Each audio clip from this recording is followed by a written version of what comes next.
Hello everyone. नमस्कार दोस्तों, आप सभी को पॉलिटिकल विंग्स में स्वागत है। Welcome in political wings YouTube channel. Please like, share and comment on this video. Please subscribe political wings YouTube channel.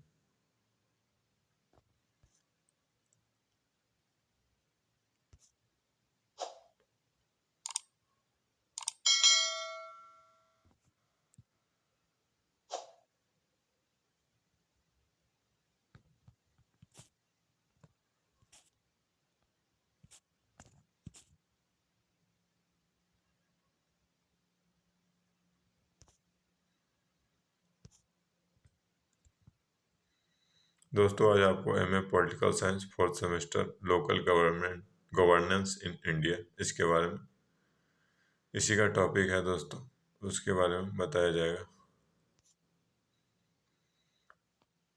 जो आज का एक्सरसाइज है दोस्तों, पंचायती राज सिस्टम उससे लिया गया है। उसी का जो टॉपिक है उसमें से पंचायत समिति क्या होता है इसके बारे में आपको बताया जाएगा।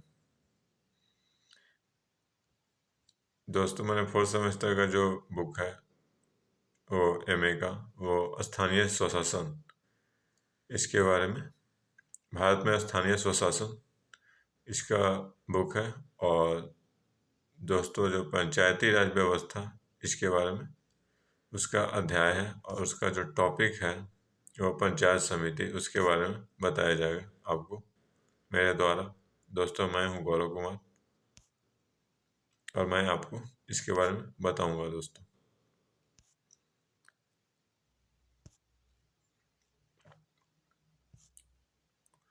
पंचायत समिति की संरचना क्या है। अब अधिकांश राज्यों में दोस्तों लगभग 5,000 की आबादी पर एक पंचायत समिति का सदस्य का निर्वाचन प्रत्यक्ष तौर पर किया जाता है। यानी कि 5,000 जब जनसंख्या हो जाएगा तो एक जो पंचायत समिति है उसका निर्माण कर दिया जाएगा और उसका जो चुनाव प्रक्रिया होता है डायरेक्ट, जो मैंने वहाँ के स्थानीय लोग हैं वो चुनते हैं उस जनप्रतिनिधि को पंचायत समिति के तौर पे। ठीक है। फिर दोस्तों, पंचायत समिति की सदस्य में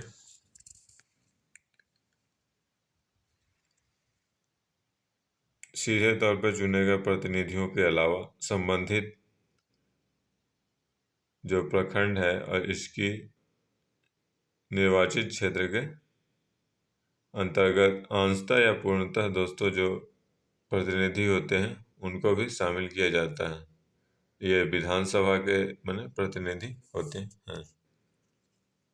फिर पंचायत समिति जो है दोस्तों, उसका क्षेत्र में पड़ने वाली ग्राम पंचायत का प्रधान, इसको भी लिया जाता है इसके अंतर्गत।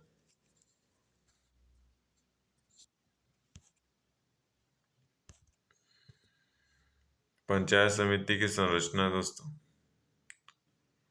अब राज्यसभा में विधान परिषद के वे सदस्य जो पंचायत समिति क्षेत्र के अंतर्गत निर्वाचक के रूप में पंजीकृत हो, और ये भी माने दोस्तों उसमें आ जाते हैं। फिर पंचायत समिति का कार्यपालक पदाधिकारी, यानी कि जिसको हम प्रखंड विकास पदाधिकारी बोलते हैं, वो भी इसका सदस्य होता है। ठीक है। फिर दोस्तों, पंचायत समिति की जो बैठक माने कार्यकाल कितना होता है, तो होता है दोस्तों, बैठक जब स्टार्ट होता है उससे 5 साल, यानी कि जब फर्स्ट बैठक होता है उससे 5 साल तक।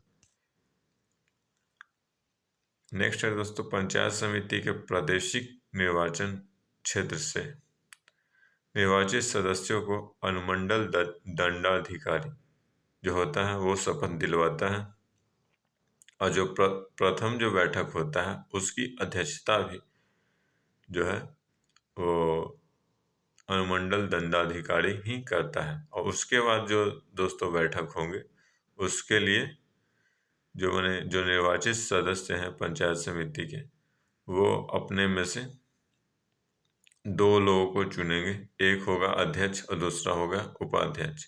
जो अध्यक्ष होगा दोस्तों वो अध्यक्षता करेगा और अध्यक्ष के अनुपस्थिति में उपाध्यक्ष जो होता है वो उसकी माने अध्यक्षता करती है बैठक का। अगर दोस्तों माने उपाध्यक्ष अगर नहीं चुना गया है या किसी कारणवश माने उसकी जैसे अगर मृत्यु हो गई या कुछ हो गया तो दोस्तों उसी माने पंचायत समिति में से दूसरा उपाध्यक्ष चुन लिया जाता है।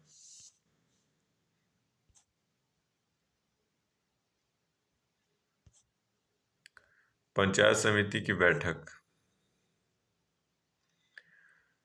इसका दोस्तों 2 माह में कम से कम एक बार पंचायत समिति की बैठक बुलाने आवश्यक है, यानी कि 2 माह में एक बार आना ही आना है बैठक। बैठक की सूचना बैठक से 10 दिन पूर्व सभी प्रतिनिधियों को कार्यपालक पदाधिकारी द्वारा दे दी जाती है। दोस्तों जब बैठक का तय कौन करेगा, वो अध्यक्ष तय करता है कि मैंने बैठक कब होगा, लेकिन उसकी जब मैंने वो तय कर देता है उसके बाद जो कार्यपालक पदाधिकारी जो है वो उसकी सूचना और अन्य सभी सदस्यों को दे देता है ताकि मैंने वो जो बैठक है उसमें भाग ले सके और जो बैठक के लिए कोरम की आवश्यकता होते हैं उसकी पूर्ति कर सके। ठीक है दोस्तों, 10 दिन पहले इसकी सूचना दे दी जाती है कि मैंने बैठक कहाँ पे होगा और क्या टाइमिंग होगा और किस मुद्दे पे होगा, इन सारी चीज़ों को बता दिया जाता है। फिर दोस्तों बैठक साधारणतः पंचायत समिति के मुख्यालय में होता है। अब दोस्तों साधारणतः जो बैठक होता है वो पंचायत समिति के मुख्यालय जो होता है उसी में हो जाता है बैठक। अब बैठक के कोरम पूरा करने के लिए 50% सदस्यों की उपस्थिति अनिवार्य होती है सामान्य तौर पर, लेकिन अगर विशेष तौर पे दोस्तों अगर 50% सदस्य नहीं आए तो फिर से बुलाना पड़ेगा बैठक, और उस वाले बैठक में दोस्तों 20% लोग अगर आते हैं तो मैंने कोरम पूरा हो जाएगा। लेकिन यहाँ पे दोस्तों एक्सेप्शन ये है कि अगर मैंने जब वित्तीय लेखा जोखा बना रहे होंगे और अगले साल के लिए मैंने प्लानिंग कर रहे होंगे उस वक्त दोस्तों 50% सदस्य की अनिवार्यता जरूरी है। अगर नहीं आए तो दोस्तों उसके कोरम जो होता है वो पूरा ही नहीं हुआ और तो वो अमान्य होता है। अब कोरम क्या होता है दोस्तों, ये जो टर्म है वो उसका मतलब ये होता है कि एक निश्चित सदस्य संख्या जो माने जिनकी उपस्थिति से दोस्तों माने जो बैठक है वो उसकी सदस्यों की उपस्थिति पूरा हो जाती है तो दोस्तों कोरम में आ जाता है। ठीक है,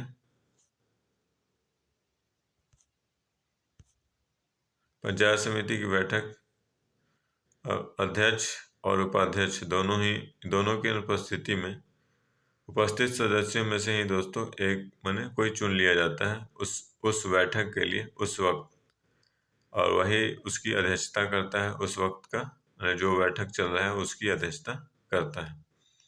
और प्रत्येक बैठक की जो कार्यवाही को उसको लिखा जाता है और उस पर अध्यक्षता करने वाले का हस्ताक्षर होता है, यानी कि अगर जो भी अध्यक्ष बना उसका हस्ताक्षर जरूरी है और जो कार्य हुआ क्या कार्य हुआ उन सारे चीज़ों को लिखा जाता है।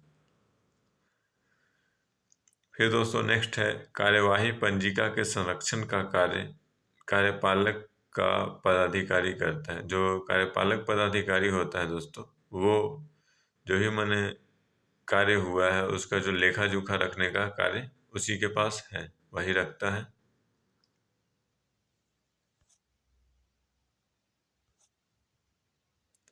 पंचायत समिति के कार्य एवं दायित्व क्या है दोस्तों, जिला परिषद के निर्देशों का पालन करना तथा अपने जो क्षेत्राधिकार की पंचायतों के कार्यों पर नियंत्रण रखते हुए ग्रामीण समाज का जो मैंने चहुमुखी विकास करना, ये दोस्तों इनका कार्य है, मेन कार्य यही है। नेक्स्ट है दोस्तों प्राकृतिक आपदाओं से प्रभावितों को राहत देना। अगर जैसे बाढ़ आ गया हो या सुखाड़ पड़ गया हो या किसी अन्य प्रकार के जैसे मैंने ओलावृष्टि हो गया तो दोस्तों जो मैंने किसानों को नुकसान होगा उन सारे चीज़ों को एनालिसिस करके उसके बाद उसको किसानों को मैंने मुआवजा प्रदान करेंगे, ताकि मैंने किसान के जो मैंने आर्थिक क्षति है उसकी कमी की जाए और मैंने उसकी उनके जीवन स्तर को मैंने ज़्यादा नुकसान न हो उस प्रकार उस मैंने प्राकृतिक आपदा से। फिर कृषि के प्रशिक्षण का इंतजाम करना। अब कृषि जो होता है, अब उसको आधुनिकता की ओर ले जाना है, परंपरागत कृषि से आधुनिकता की तरफ ले जाएं, ताकि उन्हें किसानों का ज़्यादा से ज़्यादा लाभ हो। अब इसके लिए दोस्तों किसानों को प्रशिक्षण देंगे। अब इसके लिए या तो वो नाटक का सहारा लेंगे या कहीं पे मैंने बैठक करवाएंगे या ब्लॉक स्तर पे मेला लगवाएंगे, ताकि मैंने उनको बताया जाए, या गांव-गांव में प्रचार करवाएंगे इन चीज़ों का। दोस्तों वो मैंने प्रयोग करके किसानों को प्रशिक्षित करेंगे। और इससे क्या होगा, इससे मैंने उपज बढ़ेगी, कृषि की उपज बढ़ेगी, इसलिए ऐसा किया जाता है। अब दोस्तों कृषि एवं उद्यान की उन्नति एवं विकास करना। जो मैंने एक तो कृषि के लिए विकास के लिए कार्य करेंगे, फिर उद्यान जो वन होता है, वन लगाने का कार्य ये करेंगे। ठीक है। नेक्स्ट है दोस्तों खेती के उत्पन्न जो खेती जो होता है, सॉरी दोस्तों, खेती के उन्नत तरीकों का प्रचार प्रसार करेंगे। और दोस्तों किस प्रकार से मैंने मशीन का प्रयोग करके या कितने प्रकार के मैंने किस प्रकार के खाद या किस प्रकार का बीज का प्रयोग करेंगे, ताकि हम मैंने ज़्यादा से ज़्यादा उपज उत्पन्न कर सके। तो ये इन सारे चीज़ों का दोस्तों ये प्रचार प्रसार करने का कार्य पंचायत समिति का दायित्व है। पंचायत समिति के कार्य में और क्या है दोस्तों, गरीबी उन्मूलन कार्यक्रम एवं स्कीमों का आयोजन करना और कार्यान्वयन करना। यानी दोस्तों अब गरीब जो लोग हैं, गरीब तबके के लोग, उनको किस प्रकार से उनके जीवन स्तर को उठाया जाए, इन सारे चीज़ों को उसके लिए वो प्लानिंग करेंगे। उसके लिए मैंने वो नीति निर्माण करेंगे और उस नीति को वो लागू करेंगे, ताकि गरीबों का जीवन स्तर ऊंचा उठे। नेक्स्ट है दोस्तों पशुपालन एवं पशु चिकित्सा सेवा का विकास एवं विस्तार करना। और दोस्तों पशुपालन के लिए जो लोग मैंने पशुपालन करना चाहते हैं, उनके लिए मैंने ऋण जो मुहैया करवाना, ये इनका कार्य है। फिर पशुओं के लिए दोस्तों चिकित्सालय का मैंने अपने मैंने जो क्षेत्राधिकार है उसमें चिकित्सालय खोलना इनका कार्य है, ताकि जो मैंने पशु अगर बीमार हो तो उसका उचित समय पे उचित इलाज हो सके। और इससे क्या होगा, इससे कृषक का जो मैंने आर्थिक नुकसान होगा, मैंने पशु में जो धन लगाया था वो बर्बाद नहीं होगा। अगर पशु मर जाता है तो दोस्तों बर्बाद हो जाएगा, लेकिन उससे अगर उचित उपचार दे दिया जाए समय रहते, तो उसके मैंने कृषक को जो आर्थिक नुकसान होगा उससे बचाया जा सकता है। ठीक है दोस्तों। और जैसे पशुओं की गुणवत्ता बढ़ाएगा, मैंने उसकी स्वास्थ्य के आधार पर फिर, और जो उसमें नए नए मैंने प्रजनन के जो तरीका होता है, इस मैंने कृत्रिम प्रजनन ये भी करवा के दोस्तों नया किस्म के पशु उत्पन्न करेंगे। और उससे मैंने ज़्यादा जो मैंने अगर दूध वाले पशु है तो ज़्यादा दूध उत्पन्न करें, इस प्रकार से मैंने व्यवस्था करेंगे। ठीक है। फिर दोस्तों नेक्स्ट है ग्रामीण स्वच्छता योजनाओं का कार्यान्वयन करना। अब गांव में दोस्तों जो सड़क का या नली का जो साफ सफाई वफाई का कार्य है वो ये करवाएंगे, ये इनकी जिम्मेवारी है। फिर गैर परंपरागत ऊर्जा स्रोतों का पता लगाना। अब दोस्तों जो मैंने परंपरा में नहीं है उस प्रकार उसको उस तरह के मैंने ऊर्जा स्रोत का पता लगाना, ताकि मैंने उसका भी उपयोग करके ऊर्जा की जो आपूर्ति है उसको पूरा की जा सके। और ऊर्जा की जो मांग है मैंने उस पंचायत समिति के अंदर जो मैंने उसके क्षेत्राधिकार के अंदर है, तो उसको पूरा किया जा सके। ये दोस्तों इनका कार्य है। नेक्स्ट है दोस्तों जन वितरण प्रणाली के अंतर्गत आवश्यक वस्तुओं का वितरण सुनिश्चित करना।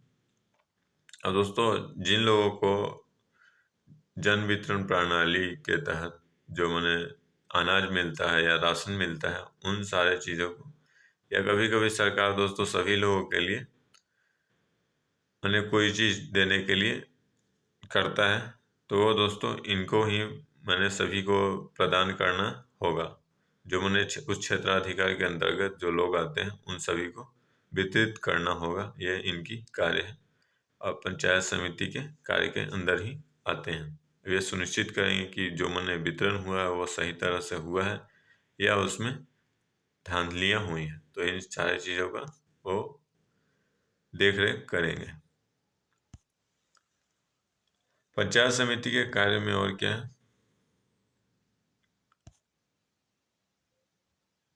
सांस्कृतिक कार्यक्रम के अंतर्गत सांस्कृतिक एवं खेलकूद कार्यकलापों का कार्यान्वयन करना, यानी कि दोस्तों अब सांस्कृतिक कार्यक्रम का बढ़ावा देंगे। अब यह सांस्कृतिक कार्यक्रम को बढ़ावा देने से क्या होगा, जो मैंने एक तो दोस्तों मैंने भाई भाईचारा बढ़ेगा, क्योंकि जो कार्यक्रम होगा तो कोई एक पर्टिकुलर जात या धर्म के लोग तो आएंगे नहीं, उसमें सभी लोग आते हैं, तो इससे दोस्तों मैंने बॉन्डिंग बढ़ेगी। तो ये हो गया। और खेलकूद के द्वारा भी इसी प्रकार के मैंने जो सामाजिक जो भेदभाव है उसको कम किया जाएगा इसके माध्यम से। और दोस्तों खेलकूद से स्वास्थ्य जो मैंने बच्चों का स्वास्थ्य में भी अच्छा असर पड़ेगा। फिर शारीरिक तथा मानसिक रूप से निःशक्त लोगों के कल्याण हेतु कार्यक्रम तैयार करना तथा सरकार द्वारा चलाई जा रही योजनाओं को कार्यान्वयन करना। और दोस्तों अब निःशक्त यानी कि जो देखते होंगे दोस्तों, जो मैंने दिव्यांग जन है उनको दोस्तों सरकार के द्वारा 3 पहिया साइकिल दी जाती है या अन्य पेंशन योजनाएं उनको मैंने प्रदान की जाती है। और जो दोस्तों मैंने अंधे लोग हैं उनके लिए भी मैंने सरकार व्यवस्था करती है, उनको आरक्षण देती है ताकि मैंने वो जॉब में रह सकें।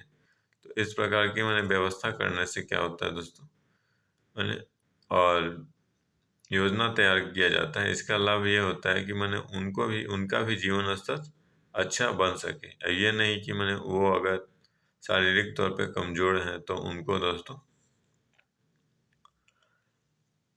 जो समाज के अन्य लोगों की तरह जीने का अधिकार नहीं है।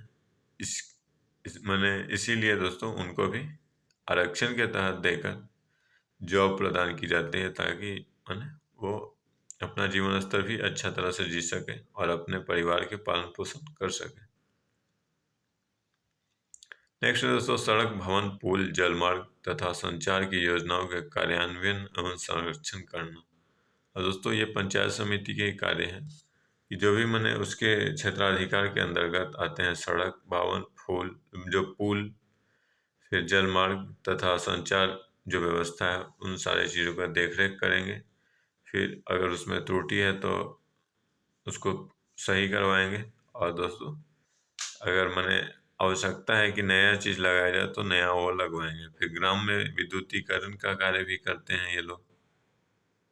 समय समय पर सरकार द्वारा जो निश्चित अन्य ग्राम विकास एवं राष्ट्र हित के कार्य ये भी करवाते हैं। अगर जैसे अभी कोरोना में देखें दोस्तों तो सरकार ने बहुत सारे चीज़ मैंने प्रदान किया, ये पंचायत समिति और जो मैंने स्थानीय सरकार के माध्यम से ही स्थानीय लोगों तक मैंने पहुंच बनाया। तो ये दोस्तों उस वक्त स्थानीय जो सरकार है उसकी काफ़ी अहम भूमिका रही थी। ठीक है दोस्तों।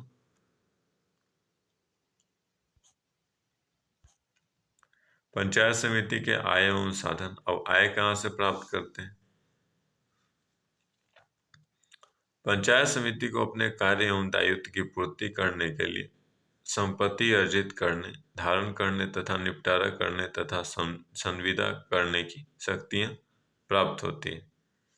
ये दोस्तों मैंने ये टैक्स भी लगा सकते हैं अपने मैंने क्षेत्राधिकार के अंतर्गत, जैसे मेला हुआ या वाहन खरीदे उस पे ये मैंने कर और उपकर भी लगा सकते हैं। और दोस्तों अचल संपत्ति के निपटान के लिए पंचायत समिति को सरकार की पूर्व अनुमति लेनी होती है।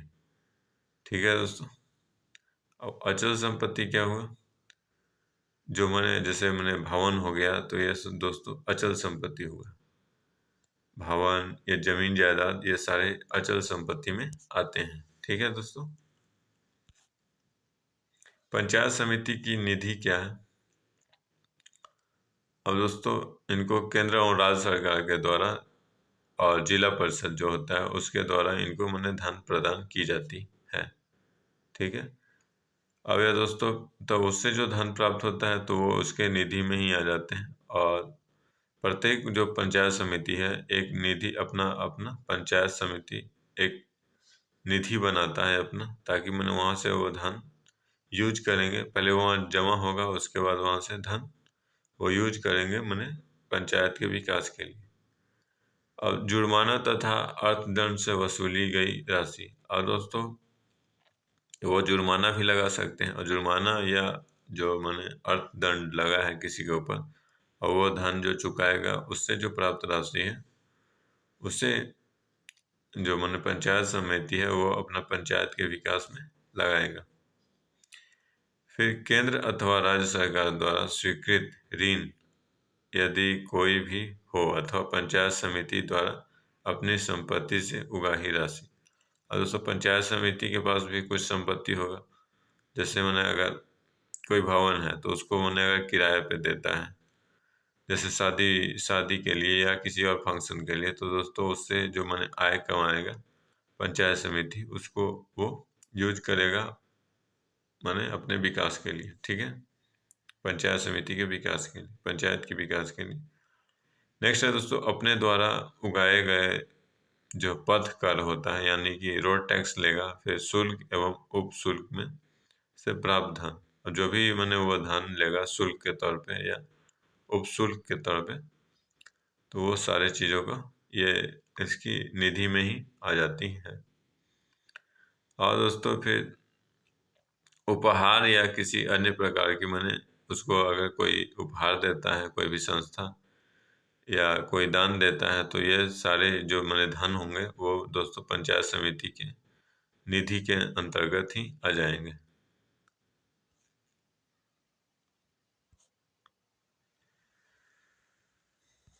पंचायत समिति द्वारा कराधान यानी कि जो टैक्सेशन होता है इसके बारे में यहाँ पे बताया जाएगा दोस्तों। पंचायत समिति वाहनों के रजिस्ट्रेशन पर, तीर्थ स्थलों पर, हाटों मेलों में सफाई व्यवस्था के लिए शुल्क लेता है। और दोस्तों अगर आप वाहन खरीदते हो तो रजिस्ट्रेशन में वो उसका कुछ चार्ज होता है, तो ये पंचायत समिति अपना चार्ज करती है, और उससे जो धन प्राप्त होता है वो अपना विकास कार्य में लगाती है। फिर तीर्थ स्थल, अगर तीर्थ घूमने जाए वो वहाँ पे या कई स्थल है तो वहाँ से भी मैंने उस पर भी वो टैक्स लेते हैं। फिर जो हाट होता है यानी कि छोटे छोटे जो मैंने अगर मंडी वंडी होती है उसमें भी ये लगाते हैं। अगर कोई मेला लगता है तो वहाँ पे भी दोस्तों ये उससे टैक्स वसूलते हैं। नेक्स्ट दोस्तों जल शुल्क, विद्युत शुल्क तथा संपत्ति शुल्क के द्वारा भी मैंने इनको प्राप्त होता है। ठीक है, ये यहाँ पे गलत हो गया दोस्तों, मिस टाइप है, हाय नहीं आय होगा। ठीक है, नेक्स्ट है दोस्तों सरकार द्वारा नियमावली के गठन के बाद एवं अधिसूचित शुल्क के आधार पर शुल्क वसूल कर सकता है। अब जो मैंने सरकार पहले से अगर रूल बनाया हुआ है उसके अकॉर्डिंग दोस्तों ये जनता से मैंने शुल्क ले सकता है। ठीक है,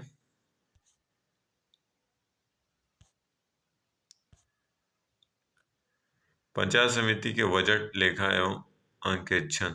ठीक है दोस्तों, यानी कि जो बजट होता है उसको अकाउंट एंड ऑडिट कमेटी जो होती है वो किस प्रकार से देखती है।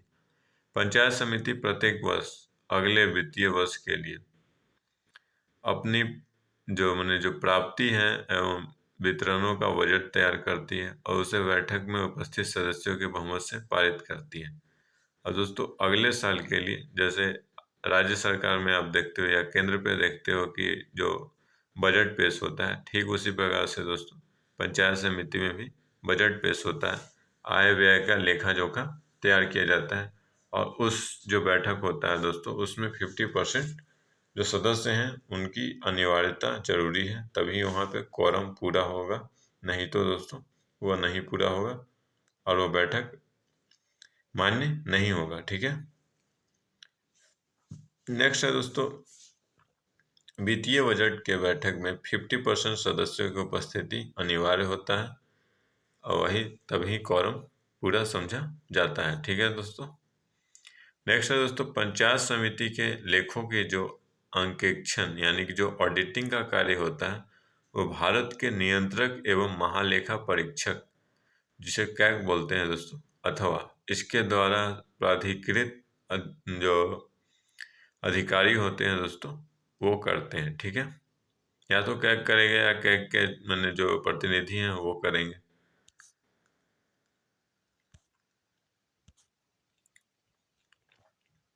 धन्यवाद दोस्तों। Thank you friends. दोस्तों वीडियो को लाइक करें, शेयर करें एवं कमेंट करें। पॉलिटिकल विंग्स यूट्यूब चैनल को सब्सक्राइब करें और इस वीडियो का पीडीएफ के लिए टेलीग्राम चैनल पॉलिटिकल विंग्स से जुड़े, जिसका दोस्तों लिंक यहीं पे दिया गया है। आपको join Telegram channel political wings, ये जो लिंक है आप इसको कॉपी करके वहाँ पे डाल सकते हो टेलीग्राम पे, या आप डायरेक्ट सर्च कर सकते हो पॉलिटिकल विंग्स दोस्तों। वहाँ पे जो ये लोगो दिखाया गया है वही लोगो वहाँ पे है। और दोस्तों आप इसी प्रकार से अन्य वीडियो देख सकते हो जिसके लिए प्लेलिस्ट बना हुआ है, आप वहाँ पे जाके देख सकते हो। आशा करते हैं दोस्तों आपको ये वीडियो पसंद आई होगी। अगर पसंद आए तो दोस्तों वीडियो को लाइक करें, शेयर करें और कमेंट करें। धन्यवाद दोस्तों, वीडियो देखने के लिए धन्यवाद।